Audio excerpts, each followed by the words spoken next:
Hello, welcome to NETSCAN. I've been interviewed many times around the world on radio and television, and done lots of magazine stuff and newspapers and all sorts of things. And I've put together about the 40 or so questions that were what I thought were most interesting and stuff that would be useful for you to know about. So I'm going to run through that for you. After that, I don't know how long that will take. It might take 3 or 4 of these short YouTube videos, but we'll run and do whatever we've got to do. And after they've done those, what we'll do is have a look at my book in more detail, Why Doctors Don't Make You Healthy. And then I'll make some videos, short videos, on each and every health problem that I deal with and talk about them in more detail. So let's kick off anyway. So basically, question number 1 would be, what's the difference between a food allergy and a food intolerance?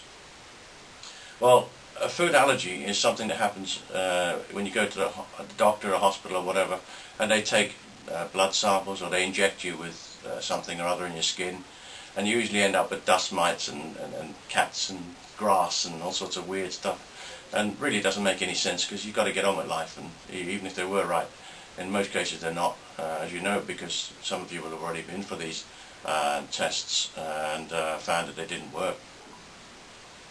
Whereas what we're looking at with food intolerance, and if you looked at my video number 2, I'll explain it in more detail, is the electrical resistance of the brain. The electrical resistance of the brain to the signals that come from the foods, or anything else that gets into the body. You can inject, inhale and absorb, of course.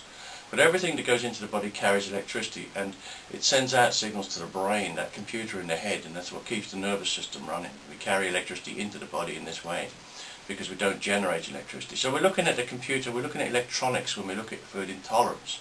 Because if any computer gets a wrong signal going in, then it sends out wrong signals. And that's of course what causes most health problems. It certainly has been in my experience. And I've cured more people than probably most people on this planet, just by fixing the brain. So basically, to cut long story short, food allergy is looking at chemistry. They put one chemical in and they see how it reacts with the others that are in the body. We're not looking at chemistry, we're looking at electronics. That's a whole different field, a whole new world, and it's the future of medicine, and it will empty the hospitals if we ever get it into the hospitals. And you can imagine how difficult that can be. Okay, question number 2. Is food intolerance a new thing? We hear of food allergies, but most people have never heard of food intolerance.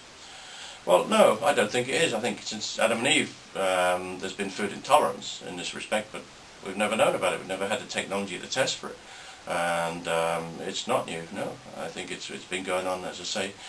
Food allergies probably have as well. You can be allergic to stuff, but all I do know for sure is that everybody's intolerant to food, because I've yet to find somebody who isn't, and I've tested 10,000 people. Number 3, according to you, we are all intolerant to food. Is food intolerance something we were born with, or does it develop? Well, again, it can do both. You can be born with it, or it can develop. In most cases, in my experience, it develops, because we're walking chemistry sets. We put in different chemicals on a regular basis, and things change around, and they kick out signals that affect the brain in different ways. So mostly they develop, in my experience. So I'll have a look at number 4 now.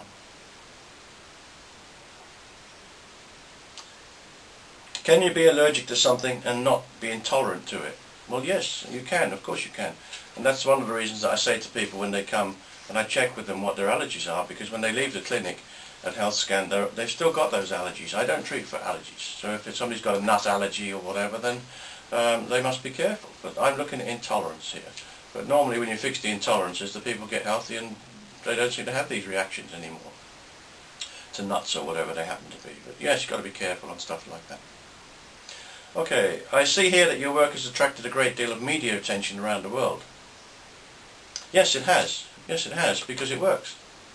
I'd like to see a lot more. I'd like to be given an opportunity to talk and demonstrate my work on national television on a regular basis in any country in the world, especially the more developed ones, because we can then help everybody. But to get on there is very difficult. There's lots of reasons for that. If you read my book, Why Doctors Don't Make You Healthy, you'll see my thinking on that one. But I'll just run through some of the more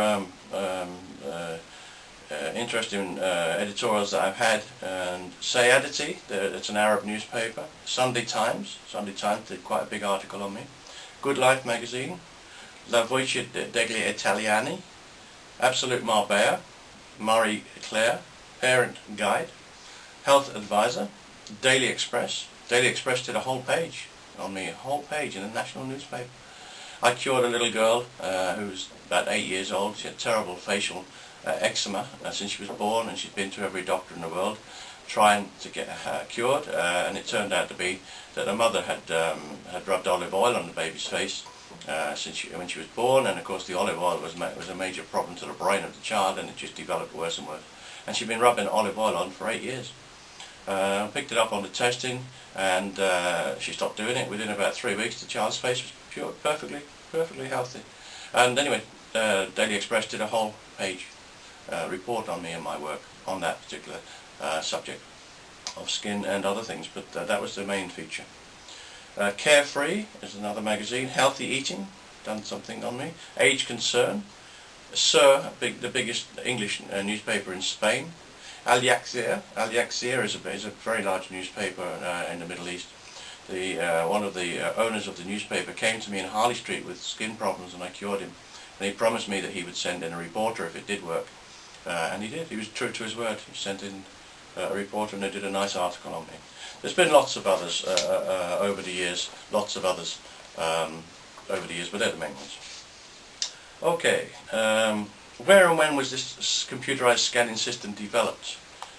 Well, it was developed in America. It was developed by doctors and computer experts in America some 20 years ago, around about 20 years ago. But it couldn't be used until it was licensed by the Food and Drug Administration, and they had 8 years of clinical trials before they did that. So it's been tested by the toughest licensing body in the world, and proven to work. So that should be good enough for anybody, quite frankly. Okay, I think we're running a bit short on time at the moment on this particular video, but I'm going to continue with as many as it takes. We've done about half a dozen questions already. Okay, I'll say goodbye for now. All the best.